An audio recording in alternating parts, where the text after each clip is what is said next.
We're live. Thank you, Pat, for the clap right there. It's better than I could do it. But welcome back. We previewed the offensive positions last week. Go check that video out if you haven't already. This week we're doing the defense, and glad to have Patrick back joining us. Got the three amigos together again. I think we just go right into this, and maybe we start out with start from the line, the defensive line, which is a big part of the reason why preview magazines are high on this team. You returned Abdul Carter's gone, but you returned Deni Dennis Sutton and Zane Durant, two of your other behemoths who were anchoring that D line last year, along with Abdul. Also, Zariah Fisher, he's healthy again, expected to be the other edge starter, edge rusher aside from Dennis Sutton. And so there's some decent depth behind them too. Guys, I can turn it over.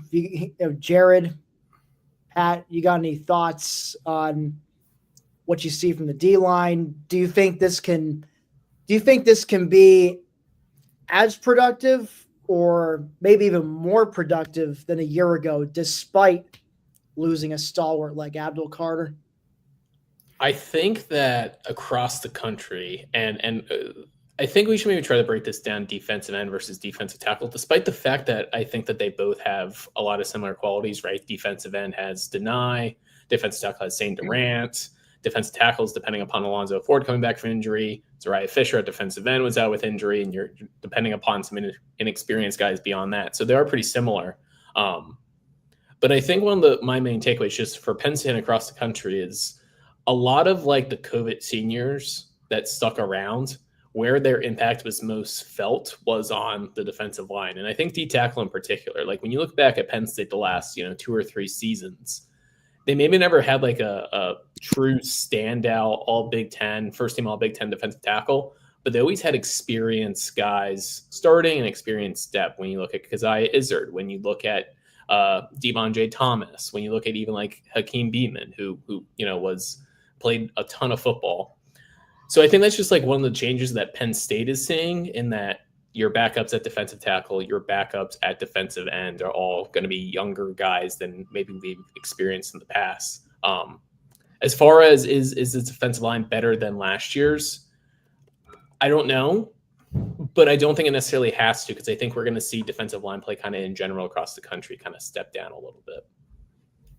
Yeah, I agree with those sentiments. And it's really difficult to foresee them being more productive just with the loss of Carter. I mean, it took him a game or two to really get warmed up to the position change, moving from linebacker to full-time defensive end. But once he did, I mean, just think about that Notre Dame game where his arm was basically dangling to his side and they still couldn't block him. I mean, when you got someone that's dominant. But as far as the defensive ends, I think this is going to be a recurring theme this episode. Is we do have one guy who could be the best at his position in the entire nation. First team all-American potential, and then a lot of guys who need to really prove themselves, who really need to take that next step, in some cases a very big next step. I think Zariah Fisher is the obvious one there. When we have seen him play, I've been very impressed. He's been very productive, but it's just a case of staying healthy. Sounds like if he's ready to go and everything is works out this year health wise, he can have a fantastic year. But that's something we'll have to wait and see for sure. Where are you guys at defensive end versus defensive tackle? Because even for myself, like, it's hard for me. I feel like I go back and forth this entire offseason on, do I like DN more? Do I like D tackle more? The answer is probably in that somewhere of like, yeah, that's kind of the point. Like, defensive end has its positives, D tackle has its positives. If I had to make you two pick, what are you more comfortable with, defensive end or defensive tackle? Personally, I've been going back and forth, so I think we're in the same boat there. Sometimes I think it might be the end, sometimes I think it's tackle. Yeah. I both have a lot of question marks, so I don't know if I really have a confident answer one way or another. How about you, Tim? I guess I would give the slightest of nods to defensive end just for Deni Dennis Sutton alone. I mean, he's one of maybe the best edge rusher in college football right now coming into this year. But Zane Durant, he's also one of the best defensive tackles, maybe the best in college football too. So it's tough. I guess I'm just gonna have to give a slight nod to defensive end. I think what it is. I think it's Denai Dennis Sutton's interception against Notre Dame that keeps replaying over and over in my head. Like that was just. I mean, that is not something you see a defensive end or defensive lineman period do. What sucks about that play is that should be up there with the Tamba Hali sack, obviously the kick six, and just the fact that because it's just such another bittersweet moment, like all those big plays against Ohio State over the years. Yeah, that's one of those plays like 15 years from now, and this would have happened if Penn State would have won. I don't know about now, but 15 years from now, they show it in the pump-up video, the pregame pump-up video, and Beaver Stadium just goes wild, a half hour before kickoff even. His reaction is so funny too. I don't know if you guys, because the camera cuts away like right after it. He's like sprinting to the sideline, like zigzagging, and it looks like he just whips the ball. And I feel like it had to hit someone because he just literally like a shortstop just got like a baseball and just like whipped it like that. Like he was so fired up. Unfortunately, he couldn't come out.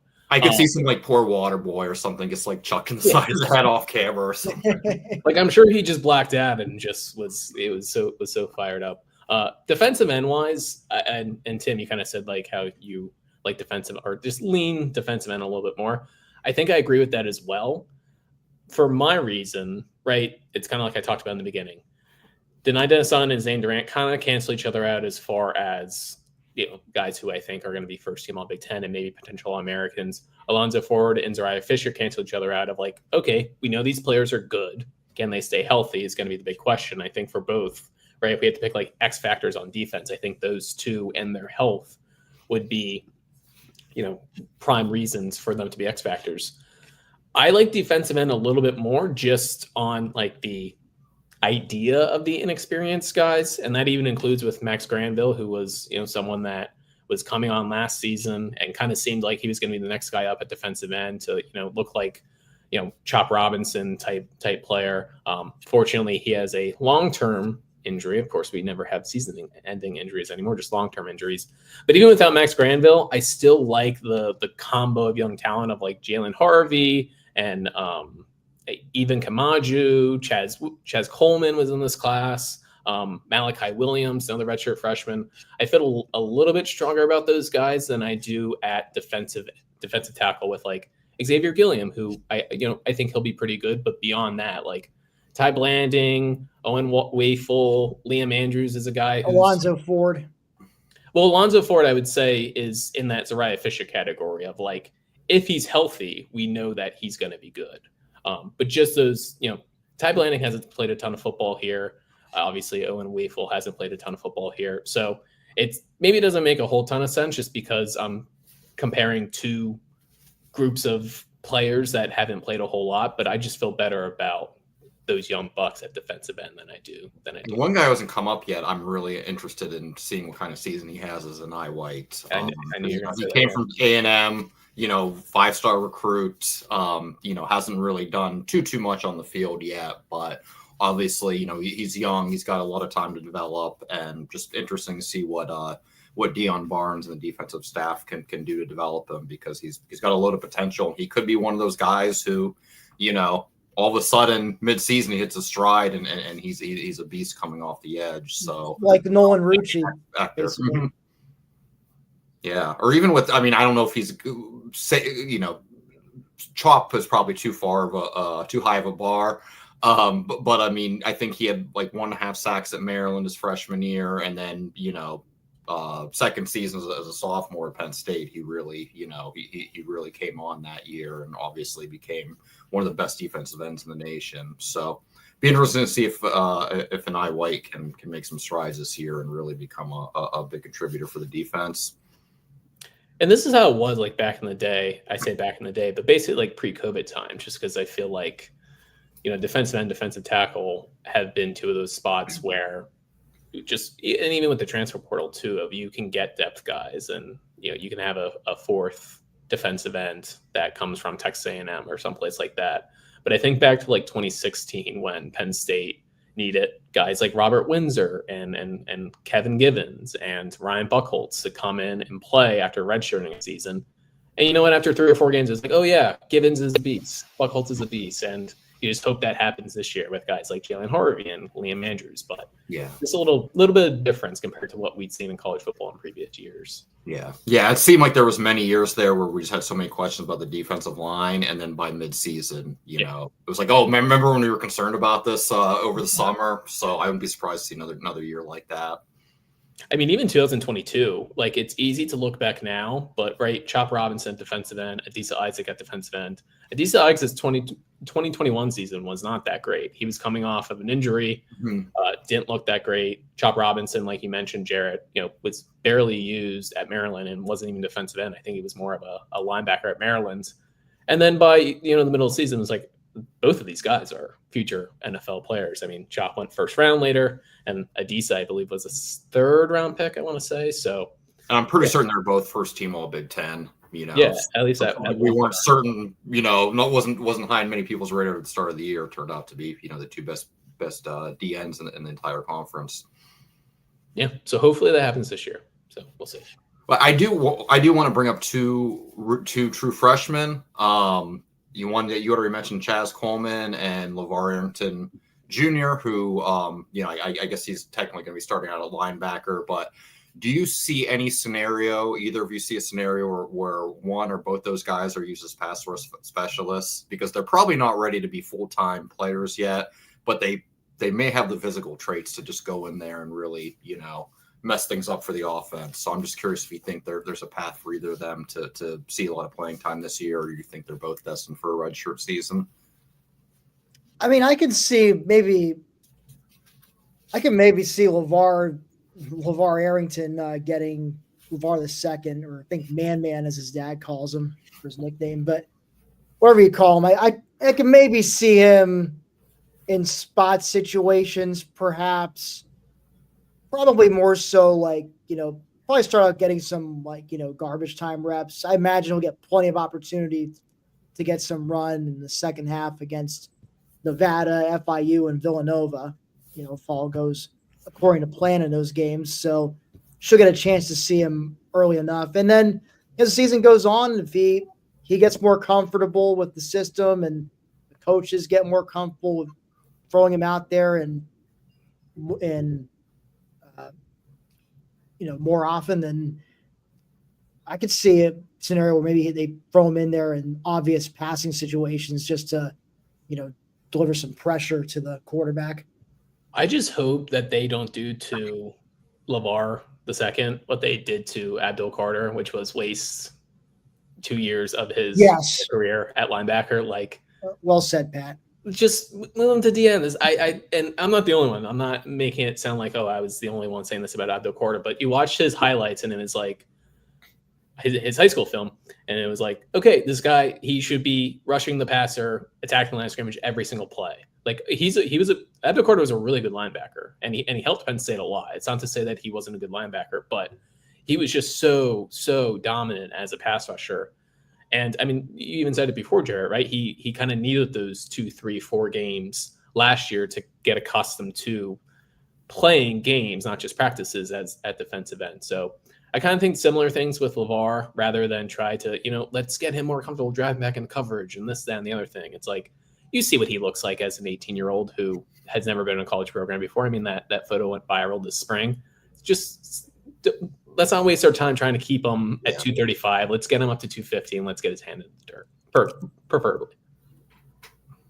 Absolutely. So move on. Speaking of LeVar and linebacker the linebacking situation, we know. So Jim Knowles will be playing more of a 4-2-5 this year. So you only have 2 starting linebackers, but I think we can safely say Tony Rojas is one of those spots locked down. And, he had a pretty good overall debut as starter last year. But did deal with some injury issues, and there did seem to be some growing pains at times early on. But assuming if he's 100% healthy and can stay that way, I think he's bound for a great leap forward as a junior. I don't know what you guys are thinking. And starting next to him, my guess would be Amari Campbell, the UNC transfer, was very productive for them last year. And, Dom DeLuca, of course, will be in the running for that other starting spot. Can never count him out. And, of course, we all know him best now for the pick six and really the 2 interceptions he had against SMU. Same can be said for Rojas, I guess. But open up to you guys. Your thoughts on the linebacking situation. Are you feeling, I guess, compared to like defensive line, for example, do you feel, more secure, less secure, about the same? I feel pretty good about the linebacker position, much more so than I did at the end of the season. Campbell, I think, was a huge addition, and I think his arrival was a little bit heralded. I think in large part because we were just so excited to get 3 new receivers on board to bring some position or some production to that position group that was much needed. But Campbell, I mean, just watching film of him, looking at his numbers from last year, I mean, he was a difference maker. Highly disruptive. I think he's going to be a really valuable member of the defense. The thing I'll say about Rojas too is I don't believe he missed time last year. I could be misremembering, but he was banged up. I mean, you could tell he was not 100%. And I think there's no question about it. He did miss quite a few tackles last year. And I think that had a lot to do with the injury, just him just not being fully 100%, with the way he was able to move, the way he was able to hit. I think he was healthier towards the later portion of the season, especially the playoffs. And I thought you saw a totally different Rojas than he did for much of the regular season. So I think with his ability, he can be a really standout linebacker and just take a huge leap this season. I think just being Penn State fans, it being linebacker even though when you think back, we had Abdul Carter, but it's more like when I was growing up, like Pudz Lesney, Sean Lee, Dan Connor. It's like every single year we had this. Every guy was like a massive hit, and I think we almost thought that was going to happen with Rojas, and he was just a little bit more raw than we had hoped for. And like we mentioned, he was wearing a shoulder brace, so I assume that is where the injury was at. Was wearing a shoulder brace the entire year, and that type of thing. Yeah, that's it. It turns out that having a healthy shoulder is important to tackle. Now, granted, Rojas also took some poor angles. Maybe instinctually wasn't always the best player, but I think it was just a normal, true sophomore linebacker who was is super athletic. Just when we don't get it often, but when we get leaks of the 40 board and the vertical board that Penn State has up, it always looks like Rojas is a guy that's running a 4.39 or something ridiculous like that at 235 pounds. So, super athletic. And even in high school, he was a guy that basically played as a blitzing linebacker, just every single play, just go. So there's an adjustment period in college when that isn't always the case, and that you need to understand angles. You need to understand that the running backs are pretty fast as well. So I think it was a normal season from him as far as a true sophomore who's raw, and I think that he's going to be a pretty solid linebacker this year. I don't know if he's a first team All Big Ten guy. I don't know if he's going to be someone that has 110 tackles and 13 tackles for loss, and we're talking about him. Can he get a spot on the Mount Rushmore of linebacker U? But I think he's going to be a guy that helped Penn State a lot more than he hurts Penn State. So I'm excited to see Rojas, and hopefully he can stay healthy this year. So, Tim, you mentioned that you think Amari Campbell probably plays a little bit more than Dom DeLuca. Obviously, I think we'll see them a lot. Jarrett, are you kind of on that same wavelength? I know you talked about Amari Campbell.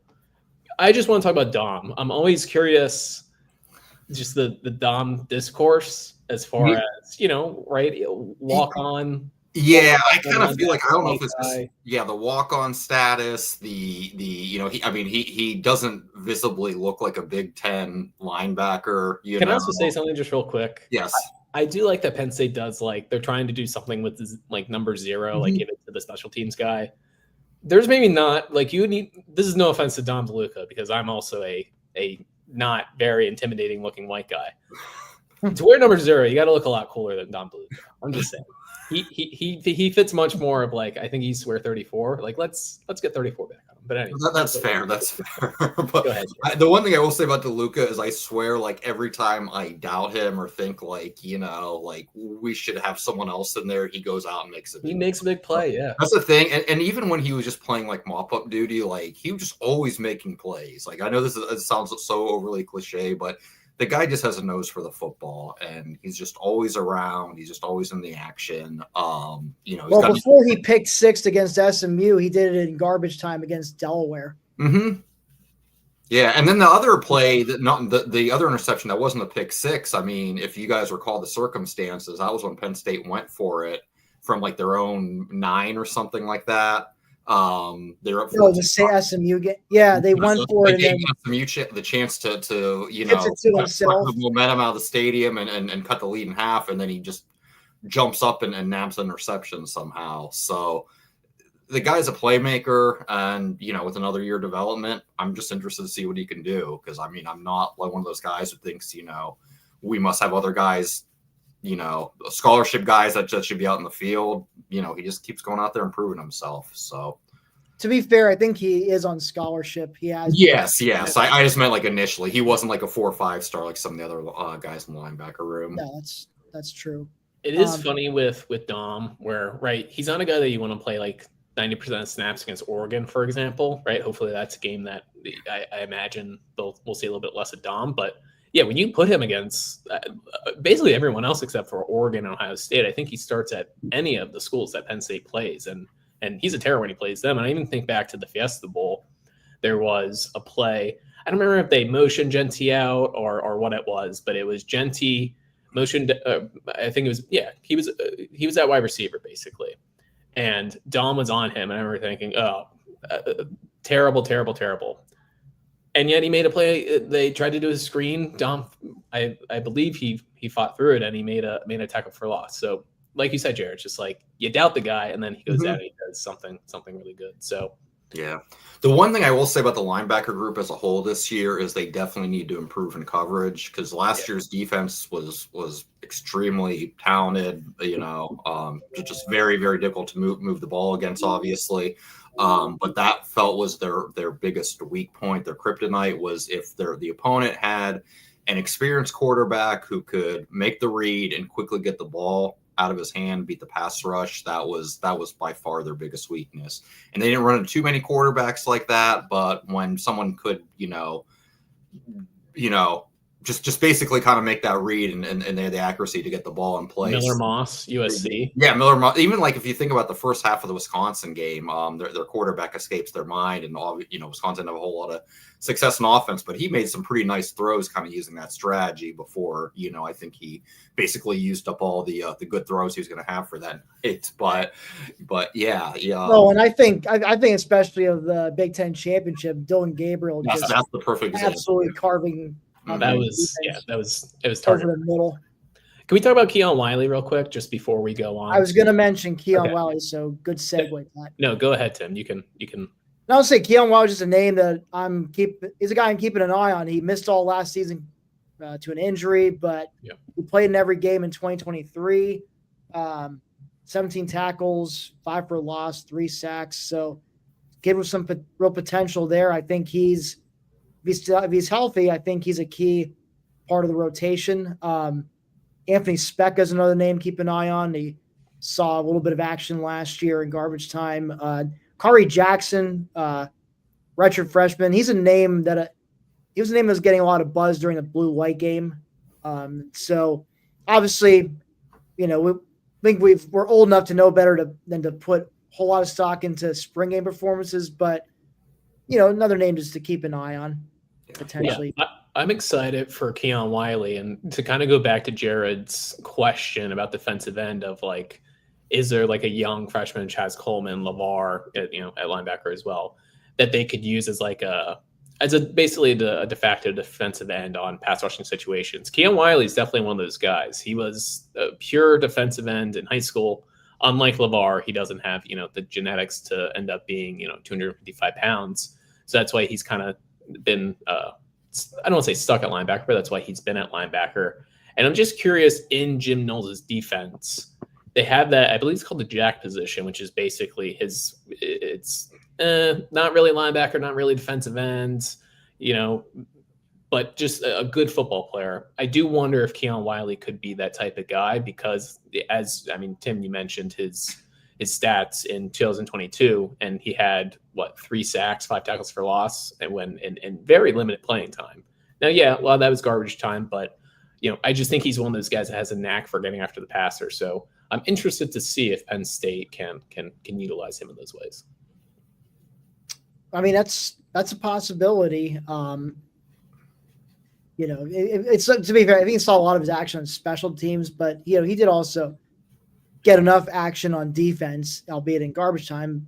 He's a guy you could throw.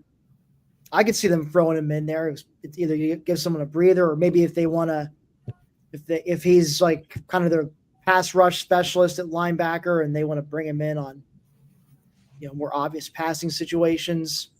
That's a possibility. So, yeah, I think you're going to see a lot more Keon Wiley this year than you've ever seen before.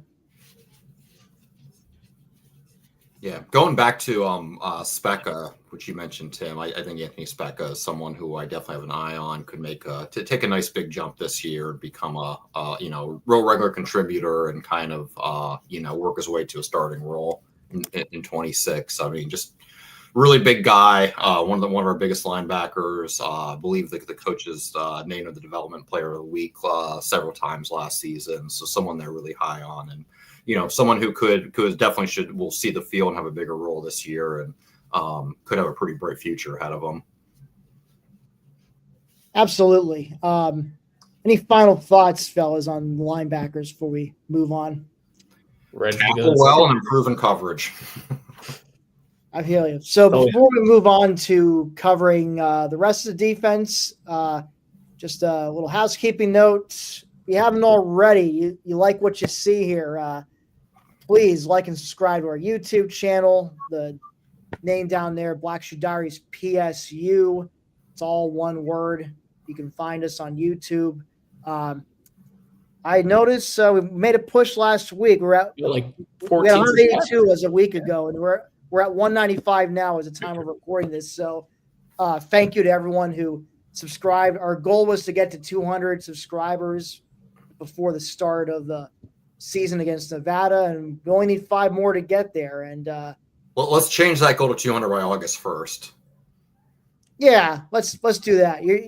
This is probably going to go up. I'm recording this on July 30th. This is going to go up the next day, the last day of July. So, yeah, when you're watching this, we only need 5 more of you to subscribe. So help us get to 200 by this Friday, August 1st. Whoever is the 200th subscriber, Tim has kindly said he will donate $1,000, fake BSD dollars, but still $1,000 to the 200 subscribers. So thank you, Tim, for your generosity. We appreciate it.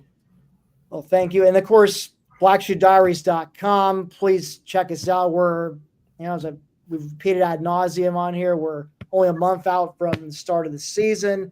We're, finishing up our countdown series. We've had, this year we're mixing it up. We're not just honoring current or past players. We're also honoring statistics or memorable plays. For yesterday, for 32 days to go, we honored the double pass touchdown against USC last year, which lit a spark in the team and ultimately led them to win in overtime. So, but the football content is definitely ramping up. You see we're doing more of these videos now on a weekly basis. And, soon enough, we'll be just a few weeks from now, fellas, we'll be doing our marathon season schedule preview. And then before you know, we'll be onto our seasonal schedule of the midweek preview of the opponent. And then, your live post-game reaction shows after that. So definitely want to be subscribed so you get alerted as soon as we're as those go up.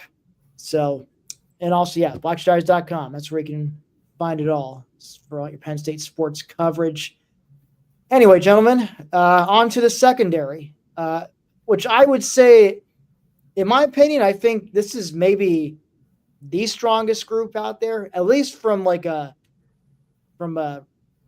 returning talent and depth standpoint. How would you break it down, safety versus corner, though? Because I know for myself, not to say I view one. Well, I do view one better than the other. I think corner is Penn State's best position group on defense. Absolutely. Safety is kind of in that defensive end, defensive tackle range of like one guy we know is good and on some pieces. So, are you kind of in that same wavelength, Tim? Yeah, but I'll say I'm feeling pretty good about the safety position too. Zakee Wheatley is back, and you got the return of the King Mack coming back from Alabama after went there for a year after playing his freshman year at Penn State, and I think he'll be a key contributor too. Maybe not a starter necessarily. I think Dejon Lane's a guy I'm excited to see. He did a real stellar job having to fill in for KJ Winston, who unfortunately was lost early in the season to an injury. And he held his own. And I think now with a full year of playing under his belt, and I think he's another offseason, I think he's ready to grab this other starting safety spot by the reins. So, I would definitely not sleep on the safeties either. But yeah, I would tend to agree with Jared. I think corner is probably Penn State's strongest spot. I mean, AJ Harris, guy who's probably gonna be a first-round draft pick in next year's NFL draft. Zion Tracy, Elliott Washington, and coming in off in the rotation, Davian Collins, a guy who was doing pretty well. I want to say he got hurt last year, or am I mixing him up with Alonzo Ford? You're getting Collins. Elliott Washington got hurt last year at corner. It was Elliott okay. Someone got hurt season, and then he came back a little bit later, but he was out, I want to say, for 2 or 3 games, and then had limited snaps at times as well. But my point staying, Davian Collins, another guy to keep an eye on. You got 4 corners that you can feel pretty good about, which always a good thing when it comes to a secondary. Fellas, I'll open up the comments to you guys. Jared, how I got something to say. How you say it, you feel the greatest about the cornerback position. I guess what's your main reason for that? Or who's the main guy that inspires? I love the depth at cornerback. I think there's just a lot of talent there. AJ Harris obviously is the headliner, could be the best corner in the nation. Just a huge get when we got him out of the port out of Georgia last season. And I like how he's become this could be Penn State's first member of the secondary to go on to be a first-round draft pick, which we've had. We flirted with the past several years. The guys who've come awfully close, and now it's AJ Harris's turn. But really one of the best corners in the nation. Davian Collins, I don't think really gets enough praise. He reminded me a lot of Johnny Dixon. When he came in, he was a little bit overshadowed by some other guys in the secondary, but you couldn't ask anything more of him. He was just provided. I may be, there may have been 1 or 2 blown coverages I'm not thinking of at the moment, but he just seemed like he always provided really tight coverage and just shut down his man. He's a guy who's only going to get better. Elliott Washington, I think he may have had the buzziest offseason out of any Nittany Lion. The winter workout king, apparently. Yeah, they gave out an award. Well, I forget what how they phrased it or whatever, but they give a position award every day, and I think he was the guy that won it like 8 days in a row or something like that. I think it was every single one. I don't know how many they gave out, but it was like he's the only corner to have won the award, which is yeah. Maybe not. Yeah, the coaches and a lot of his teammates just talked about just what a huge offseason he had and just how dedicated he was and how much improvement he's shown. So he could be a guy who's just a really key player. Zion Tracy, I mean, we all remember what he did against Ohio State when, they went up 10-0, and you're thinking this is going to be a short game with a lot of long possessions. So 10-0 lead feels like a 20-0 lead, which suddenly evaporated, but we don't need to go too far into that. But, he's got potential too. So, I mean, overall corner, I just really like, just all the guys that they're bringing back, and just the fact that Knowles runs more than 4.25. There's a chance for more of these guys to see the field. But I think corner, they're just, a lot of teams are going to have a hard time getting receivers open against the secondary. Yeah, it's. I wish that I don't wish that Penn State didn't have AJ Harris, because I love AJ Harris. I'm glad he's at Penn State, but I'm all in on Elliott Washington. This was even before the winter workout, the winning every single award. He was a guy last year that he was behind Jalen Kimber and AJ Harris. He was at third corner until he got hurt. I believe it was either before the Washington game or during the Washington game, and then kind of got overtaken and never really fully got his spot back, which oddly enough, that meant that we got to see more of Cam Miller. Who knows what happens if Cam Miller isn't in on that play against Notre Dame and Elliott Washington is instead. So now that Washington's fully healthy, big guy, super athletic. I remember back in high school, the only question about him was just like his hips. He had kind of tight hips, but just a really, really good explosive athlete. It seems like he's made that transition to corner very well. For my 5 things I know that I do every offseason, my semi kind of out there bold predictions, I really want to do like Elliott Washington, like either first team all Big Ten or something crazy like that. But yet it's tough to predict something like that with AJ Harris. But I mean, corner is just it's a stacked position. If you can have a Davion Collins and Zion Tracy as your backup corners, I mean, what Terry Smith has done at Penn State in his tenure, like, it is not that long ago that Penn State, I mean, we always had some good corners, right? Alan Samitis, Anwar Phillips, guys like that. But if we ever played a team that could really pass the ball, it felt like those guys got kind of exposed. And it really wasn't those players as much as it was the defensive philosophy of bend but don't break. And now Terry Smith has, like Jarrett said, we haven't had any first round picks, but have become, really close. And hopefully AJ Harris and maybe even Elliott Washington could do that this year. So really like that at corner. Safety, I don't want to say it's like a worry, because like we mentioned before, Zakee Wheatley is a really good safety. I think he's a guy that has, first team all Big Ten potential. It's those guys next to him. I think we'd feel a lot different if King Mack had stuck around, not did his 6-month sabbatical at Alabama. DeJuan Lane is super athletic, big guy, 6'2", 212, but didn't play a ton last year. Penn State was close to getting an NC State transfer, Bishop Fitzgerald. It seemed like they were about to land him when Tom Allen was the defense coordinator. And then over that weekend, Allen decides to leave. Fitzgerald's like, I can't commit here without a defensive coordinator. He goes to USC, play for Dan Lin.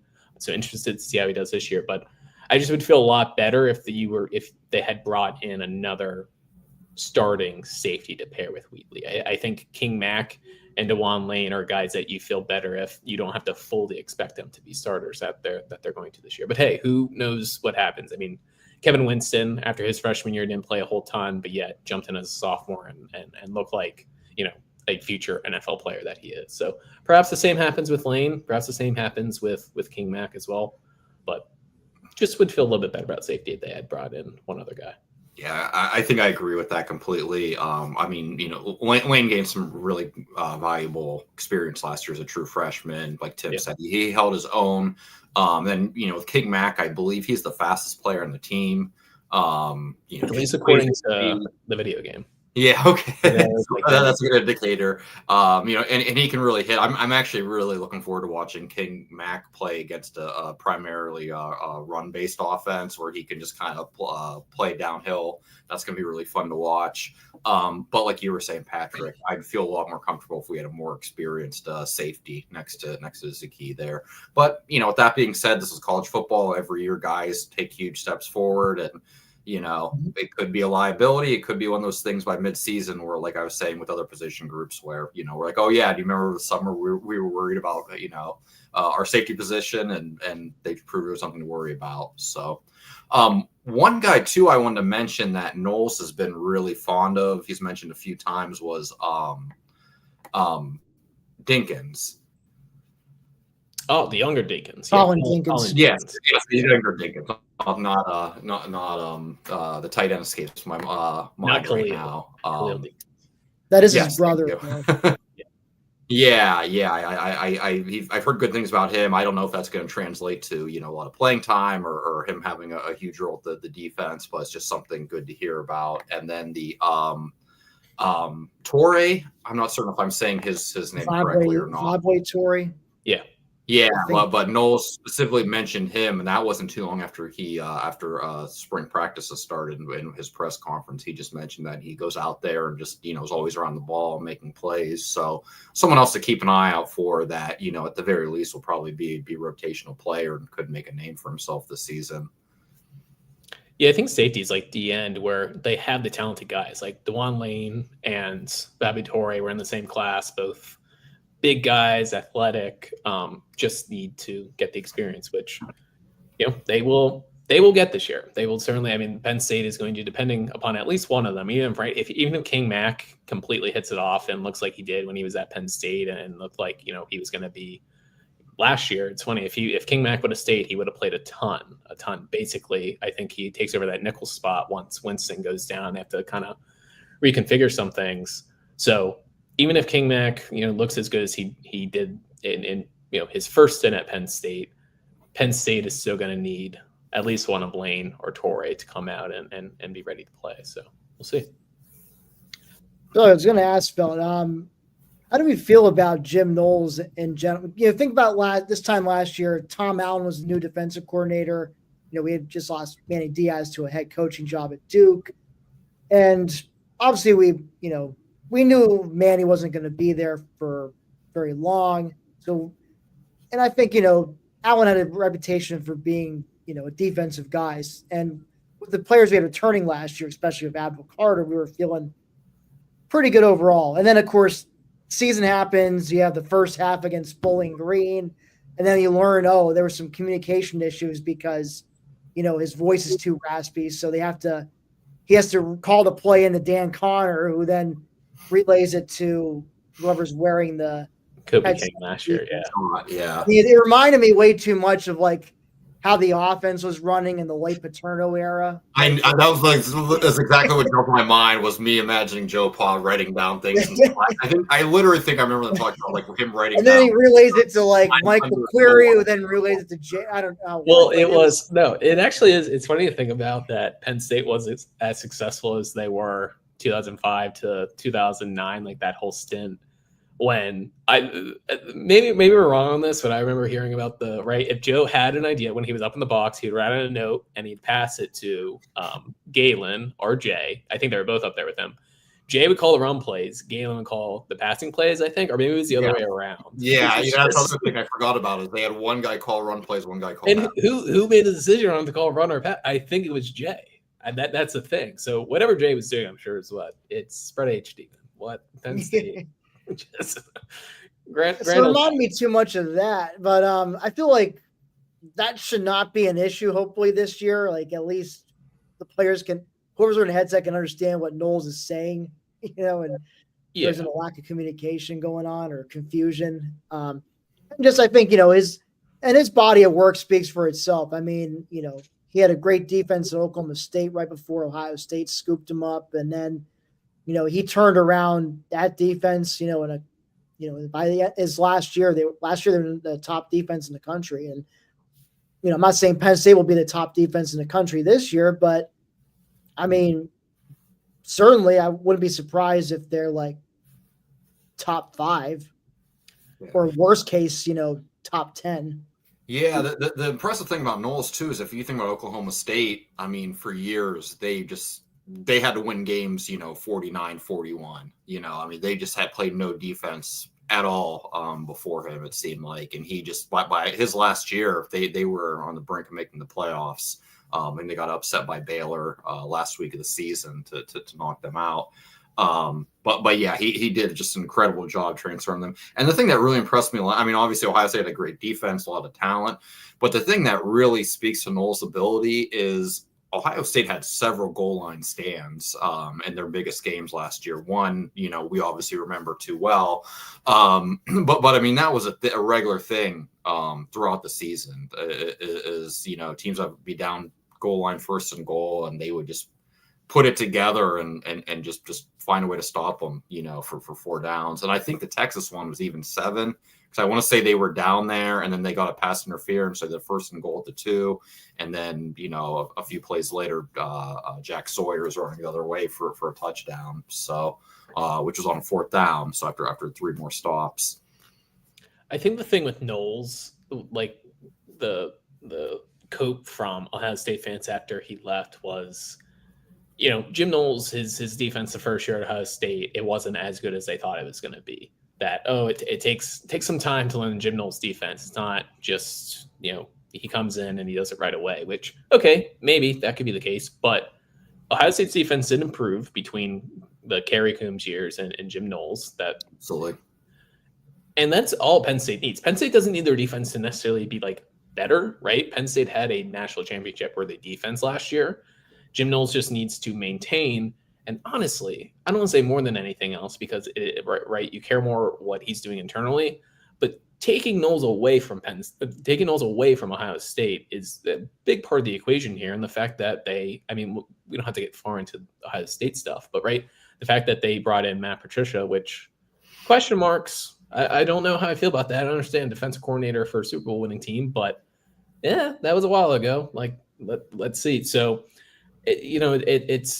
there's a lot of layers to the Knowles thing, but at the very least, it's hard to see Penn State's defense, even losing someone like Abdul Carter and losing Kobe King and losing Jalen Reed. I think the loss of Jalen Reed is a really underrated aspect of this defense. But I think you bring in a defense corner like Jim Knowles, who I think is an upgrade over to Tom Allen, and you're happy with that. So even if Penn State doesn't have the best defense or top 5 defense, just keep them in that top 10-ish range, and I think everything will be okay. By the way, one more thing about the defense. I'm reading there's a message board post on Lions 24/7 titled "Is AJ Harris the most under-celebrated recruitment win?" And the first post says 5-star in high school, goes to Georgia, best college football program of 2020 so far. Hits the portal and we get him. Now you see him as a top cornerback on some list and a possible round 1 kid. So my question to you guys is: AJ Harris the best portal win that Penn State's ever gotten? The best which one? Portal recruit. Chop is going to be tough to beat. I think honestly, it's tough. I think even like Arnold Ebiketie, just for the time when he came to Penn State, Penn State really needed defensive end, and the fact that he came in and that his first game is Wisconsin, it's this is a first team All Big Ten guy. I don't even know if he got first team All Big Ten or not. I believe he did though, but I think so. I think Ebiketie, I think Chop Robinson. I think it's just those two. And then AJ Harris. We'll see what AJ Harris does this year, right? If he's an All-American, then he's up there for sure. He's absolutely up there. Funny thing about AJ Harris though is he went to the same high school as TJ Parker, who's going to be an All-American defensive end at Clemson. TJ Parker once committed to Penn State, and it's crazy to think about if they could have kept TJ Parker and they have gotten AJ Harris. Because man, would it be nice to have TJ Parker and Deni Dennis on that defense? Who would block? Who would be able to have the tackles to handle those guys? I don't think we're missing any other transfer guys though. No, I think we covered them. Yeah. Or you mean in terms of missing is dude. No. I just mean other than Chop, Ebiketie, AJ Harris, I think those would be the main 3. Probably, unless you want to count Jordan Stout, who was a pretty solid special teams pickup in the portal. And I think maybe it's a good segue into we can talk quickly about special teams because I don't think we covered it last week when talking about the offense. Riley Thompson's back as your punter. Did fine. Maybe we could see him be a little more consistent and maybe not expose himself to get blocked as much. I still, think about that time Minnesota blocked a punt of his, and that set up a touchdown the very next play. But it's good to have an experienced guy like him back. Gave him the Wosu's back once again in his 10th year of eligibility to kickoffs into the end zone. Then you got Ryan Barker, who, came in a few games in the last year, spelled for inconsistent Sanders to Haydak. Sanders, since I understand, taken up golfing, so good luck to him in that realm. But Ryan Barker, him emerging onto the scene last year couldn't have come at a more perfect time, because the very next game, I believe, was USC, where he nails 4 field goals, perfect 4 for 4, including the game winner in overtime. Maybe not the most powerful leg, but the kid certainly has some accuracy. So it's good to have him back.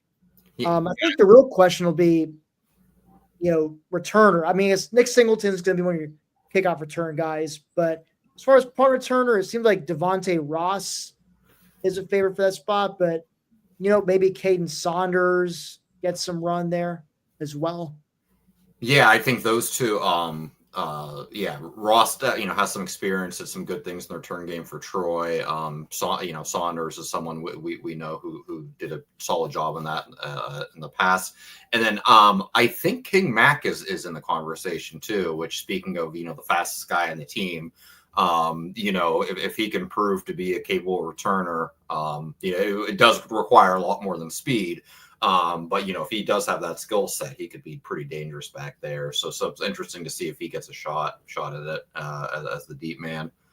And I did want to say something about Barker. You kind of hit the nail on the head, but I think he was perfect within 45, 44 yards. He did miss a couple long. I think he had one 50, 51 yarder attempt that he missed, and another longer one, upper 40s or so. But I don't think he missed anything within. No, he did not. I pulled up his stats now. He was a perfect 9 for 9 from inside 40 yards. And yeah, he was 6 of 8 between 40 and 49, which is pretty damn good. I mean, especially for a college kicker. I want to say the only 2 misses. Well, he also missed. He was 0 for 1 from 50 plus yards out. But I think at least one of those misses was a blocked. Yeah, I do. Might have 2 of them blocked. It might actually been his first miss all season. I think about it. I think he only actually shanked like once last year, which, look, as much as you love to see, as much of a perfectionist as I am, I feel like with colleges especially, it's not a bad thing if they shank one once in a while. As long as that shank comes like in a moment where field goal is just kind of putting a cherry on top of a comfortable lead. Yeah, when you're beating Purdue 38-0, and you missed one. Yeah, that's okay. Get it out of your system. Get out of your, exactly. I hope Ryan Barker continues to make his kicks inside 45. That's all I ever ask for. Kicking is just it's so mental.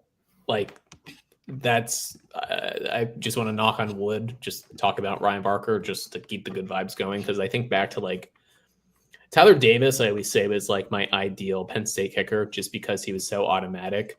But when you do look back, he started his career 30 of 32 on field goals. So that's, about 94%.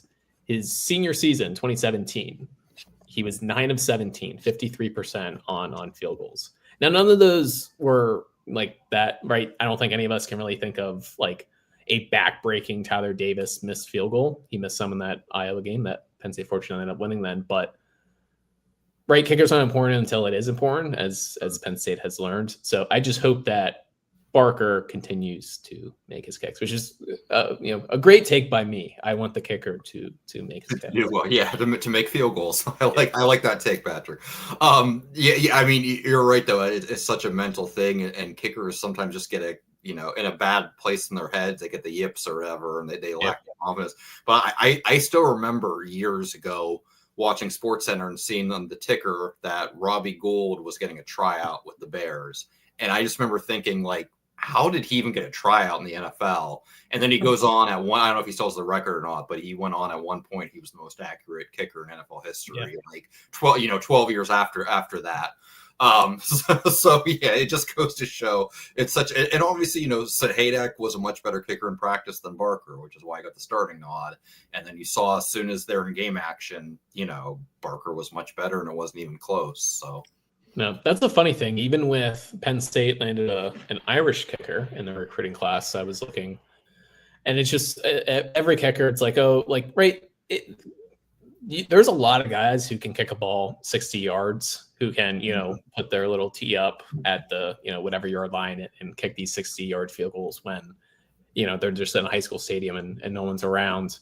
But once you actually get out there, like that's when it matters. So when you look back at Penn State, and this is probably the case for a lot of schools, when you look at their scholarship guys in the past, it really has not been great. Blake Gillikin is really one of the few that they got at high school that really actually hit as far as punters and kickers. So, case in point, Ryan Barker was a walk-on, Sanders Sahadek was a scholarship player, and you saw how that turned out. So, hopefully we don't have too many snafus on special teams this year. Well said. Knock on all the wood. Special teams remain special in a good way. And I did have one question, just if we're doing special team, just to pivot back to the defense real quick. I did have one question I want to ask you guys. So out of these 4 players, Denai Dennis Sutton, Zane Durant, Zakee Wheatley, AJ Harris, which one would you say is most likely to be first-team All-American at the end of the season, if you had to pick just one? I'll let Tim go first. We can add Tony Rojas to that if you really want. I like Tony. I don't think he's the most likely of those. Man, I gotta. I think Dennis Sutton's gonna be a beast off the edge. I think Zane Durant's gonna be a monster up the middle. AJ Harris, he's garnering so much hype, preseason hype as one of the top corners in the country. And man, I'll say Denai. I think Denai, because right or wrong, a lot of these, whether it's first team All Big Ten or even All American, a lot of it is about hype. And AJ Harris certainly does have hype. He also only had 1 interception last year, and I think corner, it sometimes just come down to, of course, it's a skill to get a quarterback to throw your way and to be able to intercept the ball, right? Sometimes it's just being in the right place at the right time. So I think something like sacks for Denai Dennis Sutton is something that is more controllable. And I think that if he has, 10.5 sacks and 17 tackles for loss, those are, lofty goals, but right, something that I think that he can hit. I just think based upon kind of his namesake and what Penn State will be, that he'll have a good shot at getting that. I feel I think you make a point. Sacks are the most flashiest of defense. That and interceptions, the most flashiest defensive stats. So, and that's what they probably base these things on. So, if Harris, if he racks up 4 or 5 interceptions, he's got a pretty good shot at first team. But again, I don't know how many times opposing QBs are going to try to throw in his direction. I think I might think about it. I probably default towards Denai Dennis Sutton. I think he's going to be Penn State's sack machine this year. What about you, Jarrett? Are you going to go off the grid and pick King Mac or? No, I'll stick with one of the guys I mentioned. I don't know if deep down, if I feel like this is the most likely, but someone who I think could end up doing that is Zane Durant, just because he reminds me so much of Austin Johnson, for those of you who remember him. But he's a guy that can just, eat up space. He can absorb blockers, but he can also get in the backfield really quick, and get back there and completely, just be disruptive and end a play before it could even begin. So I could see him, especially if he's doing that, fairly often against Oregon, Ohio State, and some of the bigger games. I could just really see him making a much bigger name for himself this year and ending up there to the season. So I'll just go against the grain and go ahead and pick Zane Durant, because I think he's someone who's really gonna go from being someone who, Penn State fans obviously know him well. He's pretty well known around the Big Ten, but I think this is the year he kind of takes that big step and becomes more of a national name. Well, I could very easily see that happening, Jared. So that's a pretty good pick there.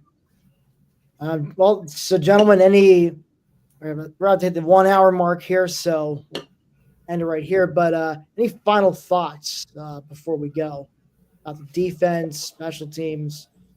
Penn State defense, usually good. There's no reason to think that they won't still be, a strength of the team. Hopefully, offense makes some strides, but I think defensively Penn State will be all right. So happy with them. I'll just say, let's just really hope for a healthy season, because Penn State does have each position group has, outside of corner, they have that one true standout, and then a lot of guys who they're going to depend on to take a big step forward. So, can't afford too many key injuries of the number one guy at each unit. But yeah, if they stay healthy and they've got a lot of guys, kind of waiting the wings who are ready for the next step. It's I don't think it's, at least on paper, it's not guaranteed to be a phenomenal defense like it has been, pretty much year in, year out for quite a while for Penn State, but can definitely easily get there if they stay healthy and some of these younger guys develop. Well said. And we'll end it right there. Thanks for tuning in. And just a friendly reminder, please subscribe to our YouTube channel, Black Shoe Diaries PSU. Just said before earlier, we're at 195 subscribers. This should be going up on tomorrow, July 31st. So win Tim's $1,000. Tim's my fake $1,000. Your generosity. What a guy. 1,000 BSD bucks. Yes. So, I don't know what that translates to into American dollars, or I think it's about 73 cents in American dollars, but who knows with inflation.